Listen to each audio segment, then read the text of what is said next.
It really sucks to be someone who's sensitive to overstimulation when you have kids, because kids thrive on overstimulation. I think you should count yourself lucky if you end up with kids who don't like a lot of noise and chaos. God gave me 2 of those, I think, because my higher power was like, this lady can't take much more. That being said, I have found a lot of regret around times that I didn't even realize what was going on for me was overstimulation, and what it sounded like was like, shut up, stop, be quiet, go outside, I don't want to hear it. This is my advocacy for the sooner you can get help with things like this. If you have ADHD, if you have a history of trauma and you have a startle reflex that makes you really, really sensitive to sound, if you're just a highly sensitive person, learn tactics as early as you can. And even if you feel like you've already messed it up because you're already a mom, there are still things you can learn. It's Mayim Bialik's breakdown. She's gonna break it down for you, because you know she knows a thing or two. And now she's gonna break down, it's a breakdown, she's gonna break it down. Hi, I'm Mayim Bialik, and welcome to a Thursday edition of my breakdown. I'm flying solo today, and today is Ask Mayim Anything Day. And let me tell you, based on these questions, you really do think you can ask me anything, and you do. And here are some of the things we're going to talk about today. We're going to talk about my tattoos and the meanings behind them. We're going to talk about the strangest place I've ever slept. How does craft service work on sets? What is up with dyslexic brains? What's alexithymia? It's the inability to express emotions, but you're going to want to hear all about it. Let's talk about agoraphobia. 2 of my favorite questions. Can therapy actually make you worse? And what's the point of revisiting traumatic experiences? Ways that you can combat overstimulation as a mom. How to cope with grandparents who don't want to be grandparents. 4 attachment styles and how do they relate to parenting. Tips on parenting an older adopted child. And what the heck is up with Mayim having a startle reflex, and where does that come from? So let's get started. We'll start with some fun ones. Can you please do a show and tell of your tattoos? Well, Ellen, that seems a little bit intimate, but I will talk about them a little bit. I have a cherry blossom on the back of my neck, which usually doesn't show except if I wear my hair up. And once I cut my hair short towards the end of Big Bang Theory, it definitely showed. That cherry blossom is a frequent image in Japanese literature and Japanese art. The cherry blossom blooms very briefly throughout the year, and it is exceptional when it does bloom, but you kind of spend the whole year waiting for it to bloom. So the cherry blossom is sort of a symbol of the fleeting notion of happiness and the need to both hold on to its beauty and also embrace what for much of our existence is not always beautiful or joyful. So that's one. The second one is the Hokusai wave. The Great Wave off Kanagawa is a woodblock print by Hokusai. It was created in 1831. And this was a piece of art that my father really, really loved. It was always up in my house my whole life. No matter where we moved, there was always the Hokusai wave. And my name means water.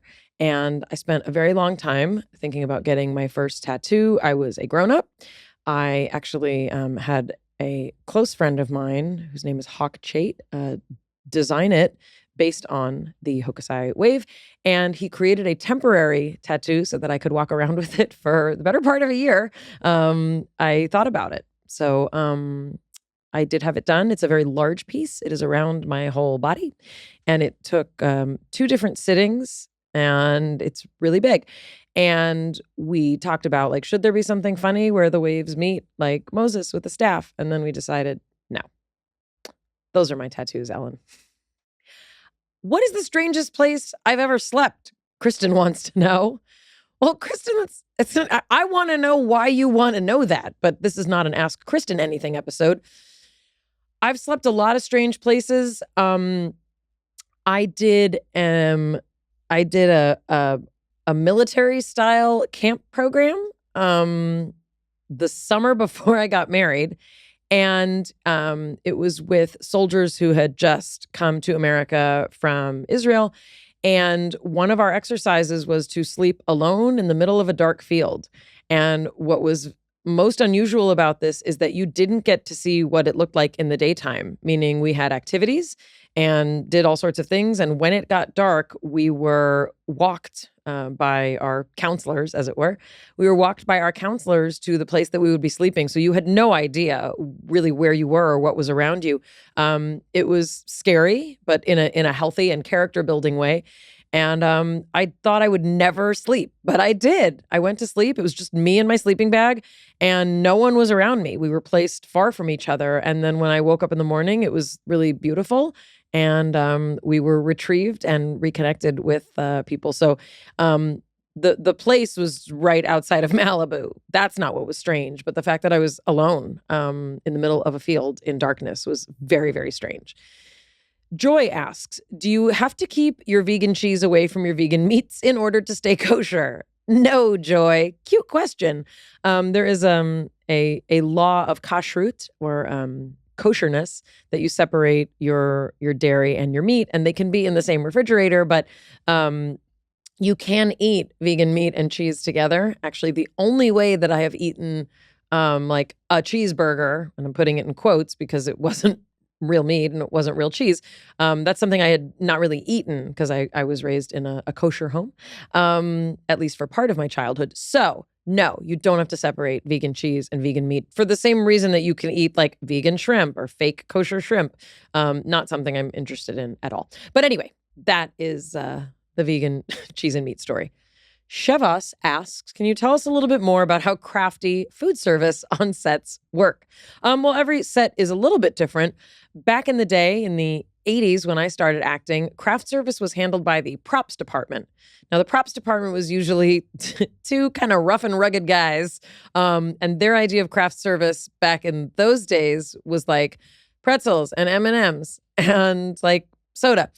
But craft service over the years has become its own department on sets. And, it often depends on what the director wants or what the actors need. But craft service is usually a table set up that has all sorts of snacks that are easy to eat and fast to eat, because that's usually what crew needs for small breaks. Things that can be eaten with your hands. And usually more elaborate things are served around lunchtime. Craft service sometimes handles also meals like lunch or dinner, if that happens on a set, or breakfast. But essentially, craft service should have every kind of fruit that is available. They've started having healthier things now, so you can get nuts and you can get, vegan things and gluten-free things. When we had craft service on Big Bang Theory, Jeanette was this amazing, amazing cook, and she would bring over little parfaits in tiny little things with a baby plastic spoon, and it was so cute. So it really depends on how creative the craft service person wants to be, but it's a really fun position. Often craft service is also responsible for first aid, so that's also the person you go to if you hurt something.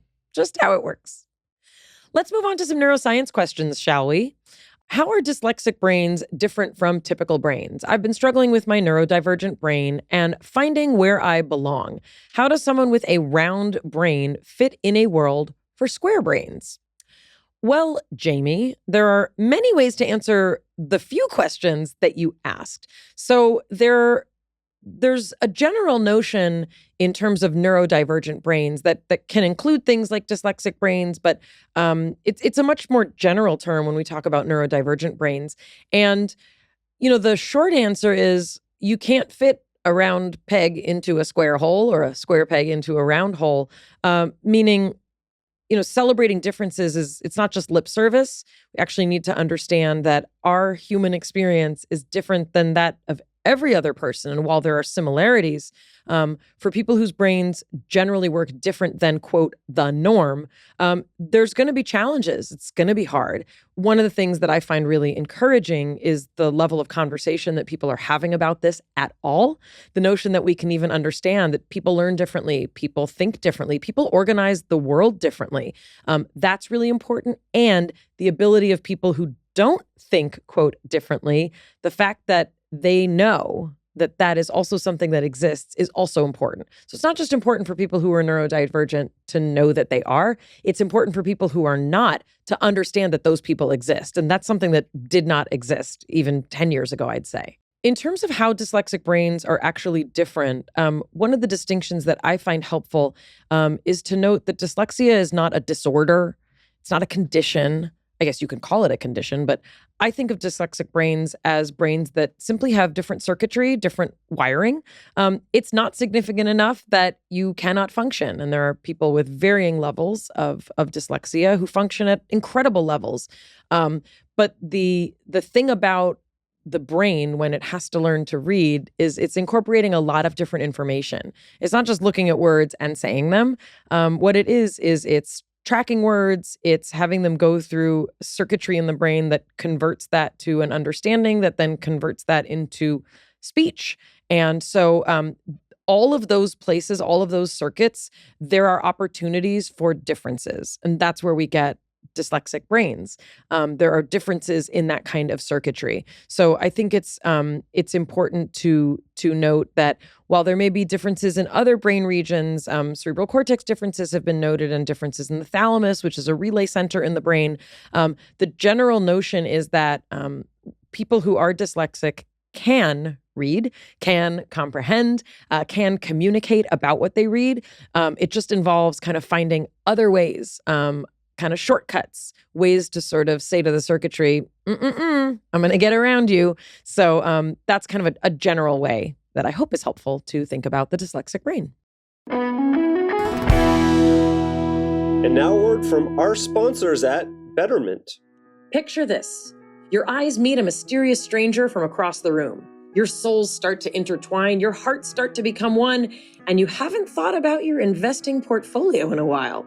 That's because you use Betterment. Betterment lets you be wildly, madly, deeply, totally chill about your finances. Their automated technology makes it easy and simple to get in the market and stay in the market without checking in every day. Gone are the days of being glued to your phone, tracking your portfolio's every move, and not being able to trust your money is where it should be. Thanks to Betterment's expertise, automated technology, and optimization tools, you can be the totally chill investor you've always wanted to be. Plus, Jonathan, you'll have more time too. You'll have more time to figure out the mysterious and alluring stranger from across the room who will surely drive you mad. Betterment. Be invested and totally chill. Learn more at betterment.com. Investing involves risk. Performance is not guaranteed. Mayim Bialik's Breakdown is supported by KiwiCo. The gift of giving a child what they need to inspire them to learn more about a topic that they love is priceless. Unwrap inspiration with super fun science, technology, and art projects for kids with KiwiCo. With 9 different subscription options for different ages and subjects, there's something for every kid. When you give KiwiCo, it is so much more than a box of toys. It's the gift of discovery through hands-on experiences, giving kids the tools to learn about topics they love, from dinosaurs to rocket ships, 2 things that I love in particular. I love how KiwiCo projects aid in developing kids' natural creativity and curiosity with STEM principles. They have so many crates that foster child development, like the Tinker Crate that teaches critical thinking, problem solving, and is a pipeline to innovation for all types of learners. Comes with all the materials and inspiration for science and engineering projects, and you can build awesome things like a walking robot. I got this for my son. It comes in the mail. It's like a little surprise. He doesn't know what's going to happen next. He opens it up. He gets so excited. These are really awesome. KiwiCo delivers seriously fun hands-on projects that inspire a lifelong love for learning. KiwiCo projects spark creative confidence for ongoing tinkering and experimentation. And sure, you can buy a robot, but isn't it way more fun to build your own? KiwiCo crates are fun and stress-free. You can enjoy quality time with your kids tackling projects together. Tested and approved by kids. No crate leaves without approval from their toughest critics. Kids, the day the KiwiCo box arrives will be your kid's favorite day of the month, and possibly yours too. There's something for kids of all ages, from infants and preschoolers to teens and beyond. Kids can discover everything from the science of magic to engineering a domino machine and so much more. There's no commitment. You can pause or cancel anytime. Discover hands-on fun with KiwiCo. Get your first month free on any crate line at kiwico.com/break. That's your first month free at KiwiCo, KIWICO.com/break. We have an excellent request from, I believe it is pronounced Hel, or could be Heel, H-E-L. I'm asked to break down alexithymia. And when I saw this question in our Ask Mayim Anything bucket, I got really excited because I have very recently been learning a bit about alexithymia. So alexithymia is a term that means the inability to kind of communicate emotions. Now, I want to make a really, really like a shred of a distinction. The notion is not that you can't feel the feelings, it's that you cannot communicate the feelings. And you might be thinking, what? Often in science, we use the most extreme example of something to demonstrate something like alexithymia. And I'm going to give you kind of a difficult example. So there are people who have experienced certain kinds of trauma. And when you ask them to describe either what happened or how they feel about it, they literally can't. I've been specifically reading about this in Bessel van der Kolk's book, The Body Keeps the Score.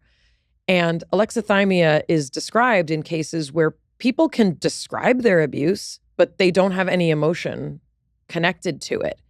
And the idea is not that they're pushing down the emotion, because sometimes if someone asks you about your trauma, you don't want to be like, oh my God, this is what happened. It's so hard.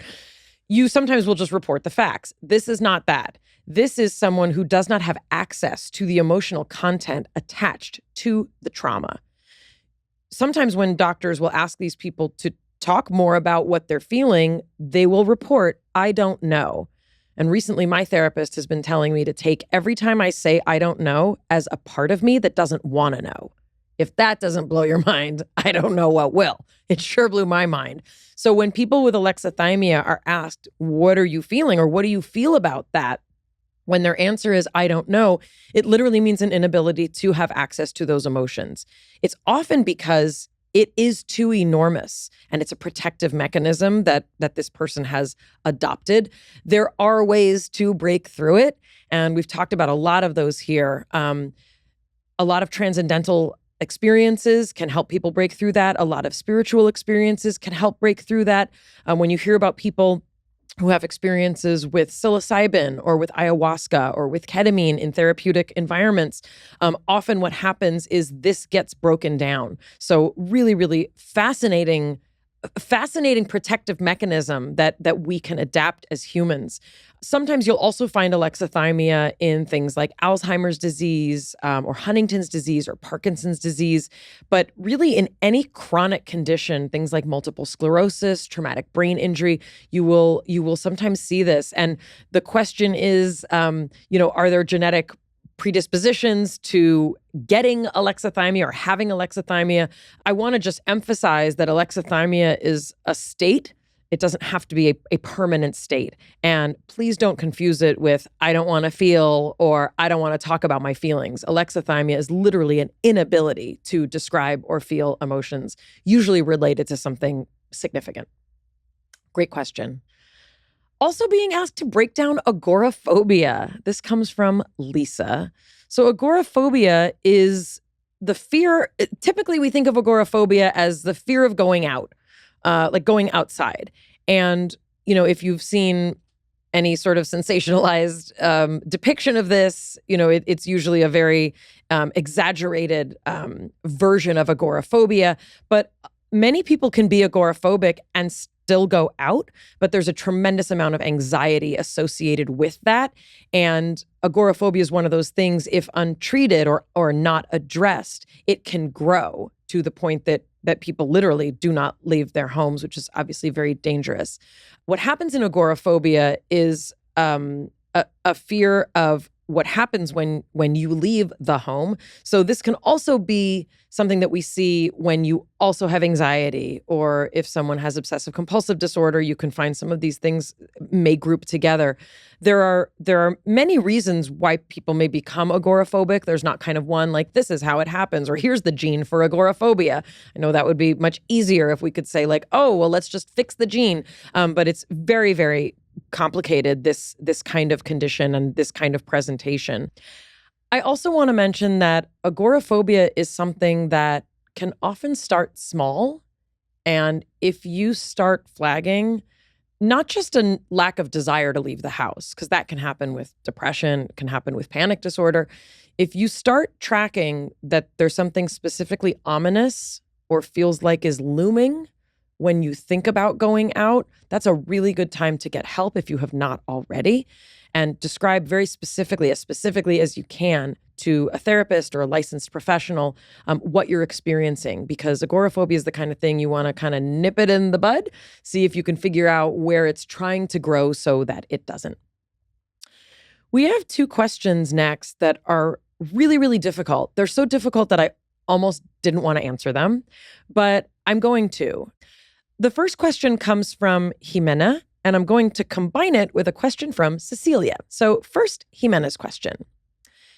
Can therapy actually make you worse off? A friend mentioned that our bodies have defense mechanisms for a reason. We need to function, so we store pain away from our awareness. My friend says it's not possible to get rid of pain just by talking about it. She says she knows many people who've ruined their lives with therapy. Is this a thing? Well, Jimena, yes, and let's listen to Cecilia's question. What's the point of revisiting traumatic or unresolved experiences? Why can't the brain just file it away and forget like it does with what I had for breakfast? What is the neuroscience behind these things manifesting in acting irrationally or back pain or other things? Well, these are 2 really, really hard questions and really important questions. I'm going to start with Jimena's first.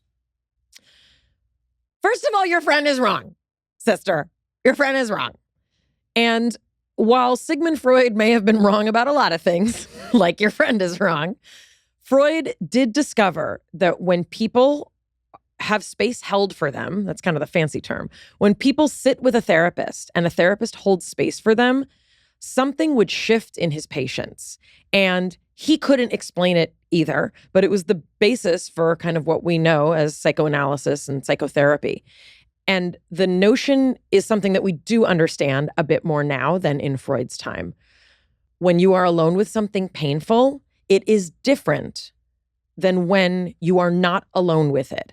And the notion is, if you have a relationship with someone who is trained to hold space for you, and what that means is a therapist is not there to be like, OMG.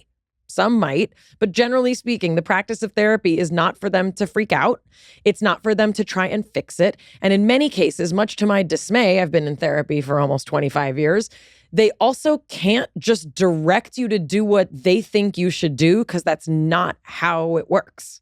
So a therapist is someone who is holding space without judgment, even without specific enthusiastic reflection. They are holding space with knowledge about the structure of the brain, the psyche, the mind, and the soul. When that person hears what happens for you, and in many cases will reflect on it, give more insight, point out things that you may not see, that they are trained to see. It's not a best friend. Things that they have been trained to see and look for. That is where this process of people getting better by talking can happen. Now, your friend is not wrong in that for some people, simply talking about it does not make it better. Why? Because there are more complicated things often going on than can just be fixed by talking about it.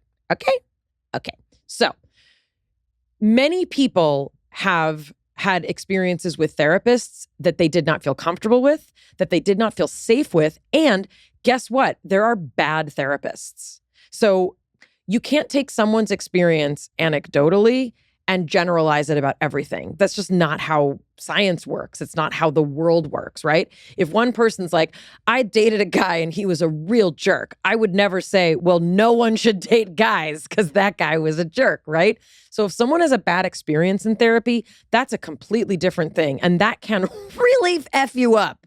I'm going to be honest. There are bad therapists and there are bad matches. Sometimes if you're with a therapist that reminds you in a way that you don't even realize of, let's say, your abuser or your mom or your dad in ways that are damaging, you can actually get into an unhealthy relationship with your therapist. And guess what? Therapists are people too. If you remind them of some issue that they haven't worked out in their training, you can have a really bad experience because your therapist wasn't equipped to handle it. This feels like a good time to mention that this is one of the reasons that people have credentials. And this is one of the reasons why a lot of people are kind of persnickety about like, well, what did they study and who did they study with? And did they do a thesis or did they do research? A therapist who is not trained to appropriately hold space can harm a patient. So I want to say that your friend's not wrong, but your friend may be speaking from experiences that are not accurate to what the therapeutic process is supposed to be. So the second part that I wanted to tackle, Jimena, is our bodies have defense mechanisms for a reason. 100%, your friend is right. We need to function, yes, so we have to store pain away from our awareness. This is where it gets a little bit shady. So many horrible things happen to many people. And yes, we need to be able to function so our body will develop coping mechanisms, defense mechanisms, and protective mechanisms. Sometimes those can be compartmentalized, but more often than not, they actually are not compartmentalized. They are part of our existence in ways that we're not consciously aware. So again, we learn from trauma studies, people who have a strong desire to run away from an abusive situation will often hold pain in their body. And it's a primitive part of your brain that is trying to tell you to run. But this is one of the reasons that Cecilia asks, how can bad things contribute to body pain? That is one example where Van der Kolk and people who are in the trauma world have realized that we can hold things specifically in our body, in our somatic experience, that for some people will start making itself known in our lives. I want to move on to Cecilia's question, but I also want to point out, Jimena, the statistics are not on the side of what your friend is saying, because we have a world, and this is described in Gabor Mate's book, The Myth of Normal. We have a world that we live in particular Western culture.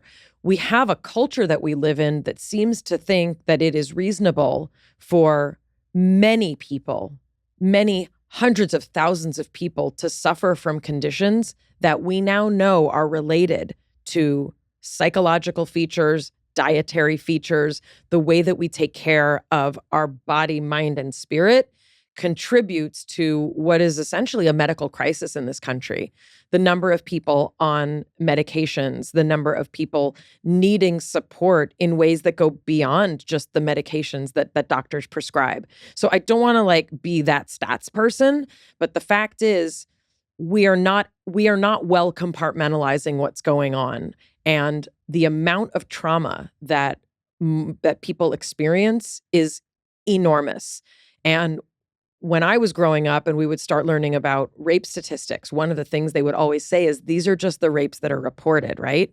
Think of that for every kind of abuse that we know can happen. And the things that we see reported are showing that we have always had a problem in our culture of abuse, of sexual abuse, of physical abuse, of emotional abuse, of spousal abuse, of harassment. The Me Too movement brought a lot of this out. These are issues that our culture has always held. And the truth is we're just not doing a great job of holding them. And we can see that in how people are interacting in conditions of related to loneliness, depression and isolation. COVID also brought a lot of this out. So I'm going to go on to Cecilia's question, which I've sort of tipped off a little bit. And I know this is heavy, but you're doing great. Hang in there, people. What's the point of revisiting traumatic or unresolved experiences? I've already sort of indicated a little bit. Traumatic experiences can be processed, but if we have not resolved them, if we have not had the proper support and the proper access to even education about what trauma does to our body, mind, and spirit, we will eventually live with later effects of that. So one of the more commonly talked about aspects of traumatic or unresolved experiences is, again, a hard one. Women who have been sexually abused have very high rates of problems in the region of the body that is hurt. So this is not to say that every woman with endometriosis or with ovarian issues or cysts or things like that. That's not to say that every woman with those diagnoses has been sexually abused, but what we know is that for women who are sexually abused, that is a vulnerable place in the body. That's an example of something that we didn't used to connect to any experience. We used to say oops, you've got this, too bad, let's treat it, or let's give you medication. But what we're now understanding is that the mind and the body literally are connected. And so as we see more and more the diagnoses that many of us have been given, we see that those unresolved experiences, those traumatic experiences that we've been told to shove away, to put aside, they actually have an impact on not only our mental health, but our physical health as well. The brain does have a lot of power, has a power to file things away, just like you said, like it does with your breakfast. But more often than not, there are experiences that are not filed away in a way that we're not revisiting them in some way or another. For some people, things like dissociative identity disorder and other dissociative and depersonalization features will show up to protect from very, very painful things. But I think that the notion that many of us were told to just like suck it up, like that's how parenting was then. We have a different understanding of psychology now. And what we know is that revisiting those things, especially for people who are struggling, if you are struggling at work, if you're struggling in your personal relationships, if you drink or smoke pot or take edibles or do other drugs in a way that feels like they are running your life, that might be an indication that there's something in there that you're trying to cover up. You know, in 12-step programs, we call it the God-shaped hole. You can fill it with food, you can fill it with sex, you can fill it with work, you can fill it with shopping, you can fill it with alcohol, drugs. There's usually that hole is there usually for some reason. And I do happen to believe that everyone has something. Gabor Mate talks about lowercase t or big T trauma. We all have it. And even if you were told your parents got divorced, big deal, get over it, or everybody was hit, get over it. What we now know is that stuff lives in our body and it follows us into pretty much every adult relationship that we have. I'd like to mention David Rico's book, How to Be an Adult in Relationships, because he talks a lot specifically about how unresolved issues from our childhood can follow us into unhealthy patterns as adults. So I hope I didn't just super bum you out. These are great questions and they're really hard questions to answer, but I hope that that's been helpful. Kirsten asks, let's go to a question about moms. Kirsten asks, how can moms combat overstimulation, especially around a ton of noise or clutter? Well, you know what, Kirsten? It really sucks to be someone who's sensitive to overstimulation when you have kids, because kids thrive on overstimulation. I think you should count yourself lucky if you end up with kids who don't like a lot of noise and chaos. God gave me 2 of those, I think, because like my higher power was like, this lady can't take much more. That being said, I have found a lot of regret around times that I didn't even realize what was going on for me was overstimulation. And what it sounded like was like, shut up, like, stop, be quiet, go outside. Like, I don't want to hear it. This is my advocacy for the sooner you can get help with things like this. If you have ADHD, if you have a history of trauma and you have a startle reflex that makes you really, really sensitive to sound, if you're just a highly sensitive person, learn tactics as early as you can. And even if you feel like you've already messed it up because you're already a mom, there are still things you can learn. So for me, I literally would limit the amount of time that I went certain super loud places. I'm grateful that my ex-husband likes Disneyland and likes amusement parks, and that was something that he would do with the kids more than I would. Even the mall can be really overstimulating if you're a person who's easily distracted or struggles or lives with ADHD. I had to learn that there's a certain amount of language that when my kids were old enough, I could explain to them. I would tell my kids, and I still tell my kids, like, this is hard for mama. It's hard for mama. And they also give me a really hard time because I have to go up and down every single aisle of the supermarket. It's the only way that I can make sense of the supermarket is if I go up and down every single aisle. So it's something that as they've gotten older, they're more used to. I've worn earplugs places. I'm not going to lie. Like, I'm that lady who sometimes just like needs to not have a lot of sound. And I will remove myself from situations if need be. I can't even like go to the movies if people are talking because it's so hard for me to focus. So imagine children and children's movies. Makes me crazy. Like, I would want to wring the neck of sweet 5-year-olds who were just like screaming at the screen. So anyway, it's hard.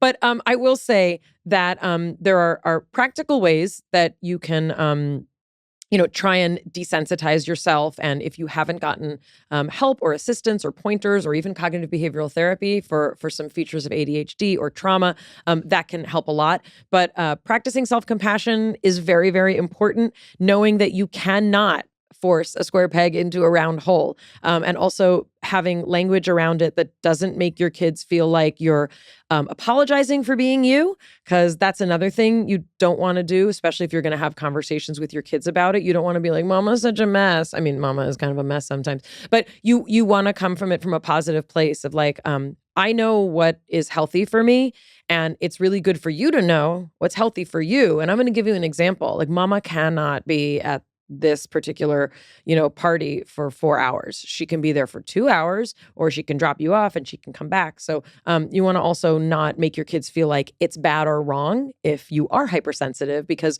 we want them to both have compassion for others and also for themselves. Heather. Oh, Heather.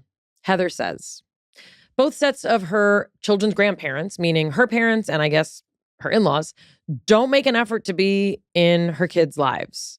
One of the grandparents says he just doesn't want to do the grandparenty thing. She said that they like buying stuff for them and handing over money, but they really need time with their grandparents. How should you react to this? Well, Heather, you can react however you gosh darn please, but you're likely not going to change the situation. So let's deal with both of those separately. In terms of how you should react, you should be annoyed. You should be frustrated. You should be, you might feel sorry for yourself, because you should. And when I say that this is how you should react, I don't mean that's how you should react to the grandparents. I'm saying you have every right to be like, this isn't fair. Other people have this and I don't, and it sucks. I want you to feel all those feelings. However, people give exactly what they can. Forcing people to interact when they tell you they don't want to is going to hurt one person the most, and that is you. So yes, your children do need time with their grandparents, but they actually need time with grandparents who want to spend time with them in the ways that are meaningful for them. You may not have that, and that sucks. It sucks. I'm not going to tell you it doesn't. Part of me feels like it's nice that they do want to buy stuff, and in some cases give them money. Like, those are things that also, when you think about us as a community raising children, we do need support and resources, and you are getting that. Some people do not get that. I'm not telling you you shouldn't also feel crummy about the other part, but I think for you, this might be a place to dig into with some therapy, because I have a feeling there might be other issues here, but I could be wrong. For you, you really want to be able to figure out, how can you be appropriately grateful and model politeness and not have your resentment, which is completely justified, poison the relationship between you and these parents? And I think it's also really important, as much as possible, for children not to pick up on their parents' frustration with grandparents. I know it's hard. I've caught myself with this. My kids have reminded me, we don't want to hear you interacting with Bubby that way, or that doesn't feel good to be around. So be really careful how much of that consciously or unconsciously is making its way into interactions. Also, as your kids get older, you might find this shifts. Some grandparents are just better with older kids. And there might be ways that you can find activities that do work better. Sometimes activities with grandparents who aren't super grandparenty is like going somewhere and hanging out so the kids can play and you can have a meal. There are these outdoor malls in certain places where there's restaurants where there's a play area that's close by so that adults can hang and kids can play. That's just a suggestion. You might find something else that works for you. Some grandparents, if they're really into we're hikers, as the kids get older, it might be something that can be done more as a group. But also it is everyone's prerogative to not like grandkids. The thing that I would be interested for you to work on in therapy is, did you get a feeling from your parents that maybe they also weren't super into the parenting part for you? Just throwing that out there. And I'm sorry. Marissa asks, can you break down each of the 4 attachment styles as they relate to parenting?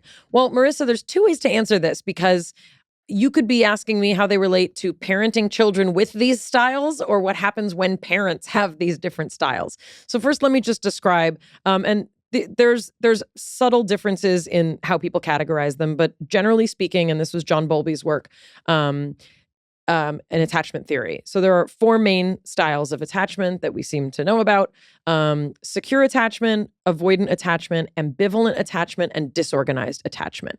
So I'm going to sort of sum these up. There was this really incredible experiment that Mary Ainsworth did in 1978. It was called the strange situation technique. And between her and Bowlby, we kind of have these 4 techniques that we talk about. Mary Ainsworth was a student of Bowlby. I should mention that. So secure attachment is what many people will tell you most people have. I don't think it's true. But anyway, what Mary Ainsworth's study did was they had a child. I'm going to loosely paraphrase what the study was. So I might get a couple things like wrongish. I'm just trying to keep it a little bit simple here.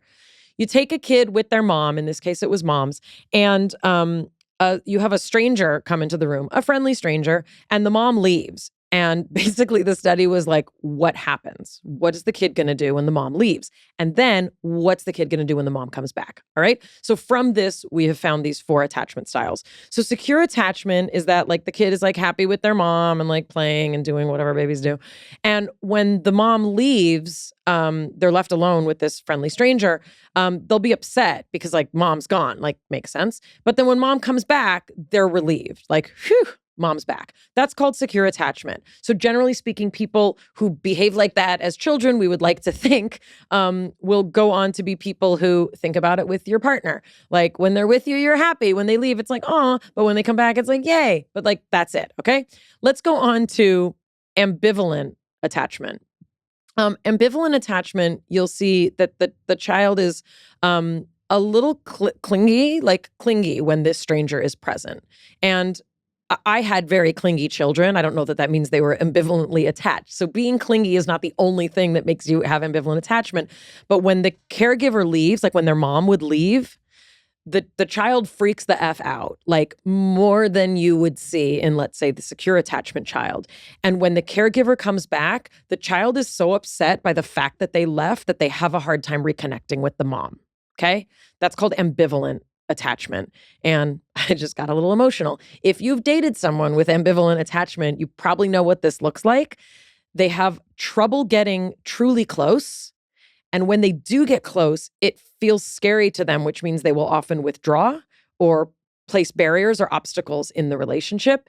And reunion can be like ecstatic, but also doesn't feel super safe. That's ambivalent attachment. Avoidant attachment is a child who doesn't really register that the mom is leaving. Like they're not really connected to the mom to want to really care that she leaves. They will tend to treat strangers similarly as to the way they treat the mom, meaning there's not really a discrimination. And the child, in this case, when mom comes back, will often run away from her. If you've dated someone with avoidant attachment, you know what this looks like.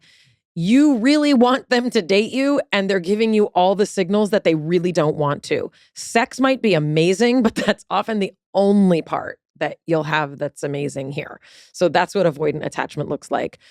Disorganized or disoriented attachment style is very, very, very inconsistent and can have some kind of chaotic features. The child might freeze when the mom comes back in the room. They may cry when the mom leaves. They may not. It's disorganized. And people with disorganized or disoriented attachment style have often had a hard start in life. All of these styles can be upgraded. We can all work towards secure attachment. But those are kind of examples that you can apply when you think about what that's like for a child. If you have an ambivalent, avoidant, or even disorganized attachment style, when you become a parent, there's a real opportunity to try and fix some of those relationships. That's not what your child is for, though. So I also want to flag that being a parent who has struggled in your own attachment style is a real wake-up call for many of us to be like, wow, what's actually going on? Children will do all sorts of things to make you feel enraged, to make you feel rejected, and also to smother you. That can be a real challenge. And if any of you are thinking like, Why did my parent never seem like they felt comfortable when I wanted to hug them? It probably has something to do with their attachment style and probably something from their childhood. So this stuff can keep you busy for days. Another great suggestion for David Rico's book. He talks a lot about this in his book, what it's like to be an adult when you come from these attachment styles and also how to shift them to more secure attachment. Speaking of parenting, Tina says, you said in the Dr. Becky Kennedy episode that you don't have to spank your child to keep them from running into the street. It's the couple of years before that the issue should have been worked on.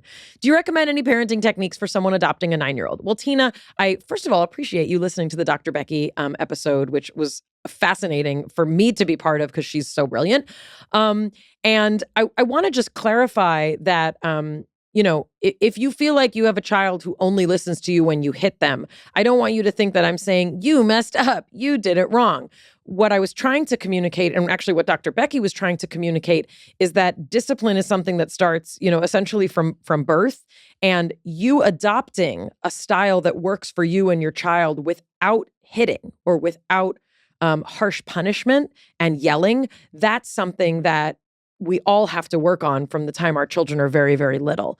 And the idea is if you have a child that you feel can only be parented with hitting, that's the time to get help because it's simply not the only way. And as we know, it's not, it is never comfortable for a child to be hurt by the person that is their protector. And there's really interesting longitudinal research supporting that. In terms of parenting techniques for adopting a 9-year-old, I am not the authority on that, but there are specialists and therapists who can help with that. But especially if you are adopting a child, many children who come out of foster care systems or the adoption system, many come from homes where they were not shown love. Many come from homes with harsh discipline. And this is just, there's, statistics around this. I'm not just kind of making this up. But in particular, those children need a very, very special kind of care and compassion. And if you feel that physical discipline is the only way you know how to parent a child that you have adopted, you have to get help. It is incumbent upon you to get help so that you do not, add any trauma to the relationship, meaning yours and the child's. And also just some general ideas to keep in mind. Threatening abandonment, which is another, violent technique that many people use, and those kinds of threats, especially difficult for a child who's been adopted. And there are many support resources that I hope you can get. And also, adoption is such an incredible gift to the child and also to the home that the child comes into. So I wish you all the best. Our last question from Laura. Laura wants me to talk about my, quote, bad startle reflex. I don't know. It's funny. There's no good startle reflex, but I'm sure I mentioned it as my bad startle reflex that I developed after a car accident I had 11 years ago. What's the science behind that? What are some tools you've used to reduce that response? Oh, Laura. So a startle reflex is a response that animals have, and we are animals. And a startle reflex is a physiological response or reaction to a stimulus. And it can be a physical stimulus. It can be an auditory stimulus. It can even be an odor, a smell. I've never had a startle reflex from a smell, but sometimes you smell something and it's like, oh my gosh, that's not exactly what a startle reflex is, but it's a small indication of what it looks like. So what I'm describing is a feature of clinical PTSD. And the simplest way to describe what a startle reflex is like, if you've known anyone on the spectrum who has a startle reflex, that may not be from PTSD. It also can happen in those who are highly sensitive, and sometimes people on the autism spectrum will have this as well. I can tell you my personal experience is that it's not just like I don't like a loud sound. I can feel loud sounds in my body since my car accident. And when other things are going on in life that are very stressful, my startle reflex, essentially the baseline gets elevated. So we have a normal degree that we function at of like homeostasis in the world. If you have a startle reflex, your baseline's a little bit higher. So, a siren, a honk, if you're in a really bad state, like even the phone ringing will cause physical agitation. Sometimes you'll start crying. Sometimes my startle reflex will just make me start crying. It's a physiological response. And when I say that I can feel sounds, I'm not having a synesthetic or psychedelic experience. My younger son and I have shared, I had never articulated it, but he experiences it too. Sometimes sounds are so loud, or like a boom is so loud, that I feel pins and needles. It usually starts at my head and it goes all the way down to my toes.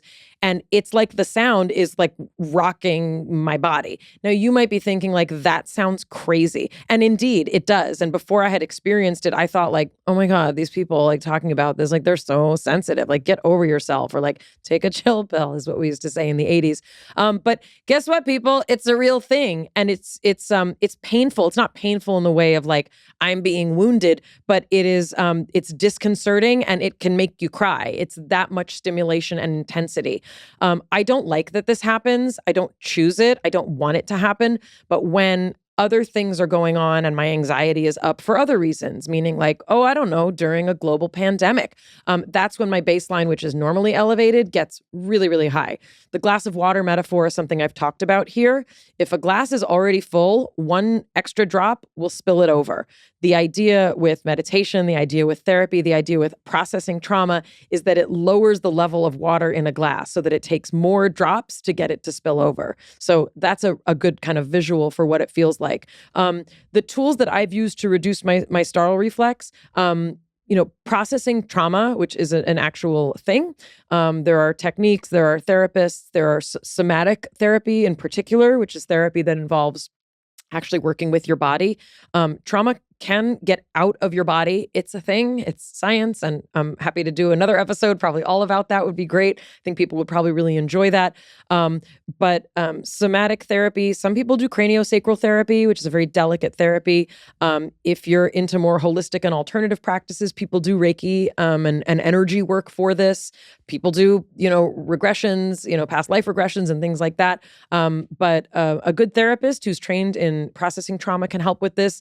And yes, lowering your baseline on a daily basis through things like exercise, meditation, twice a day if you can, and learning what sleep hygiene is, because sleep is a huge, huge factor for a lot of these kinds of physical aspects of PTSD. And again, even if you don't have PTSD, for people on the spectrum, desensitization so that these kind of responses are not so shocking.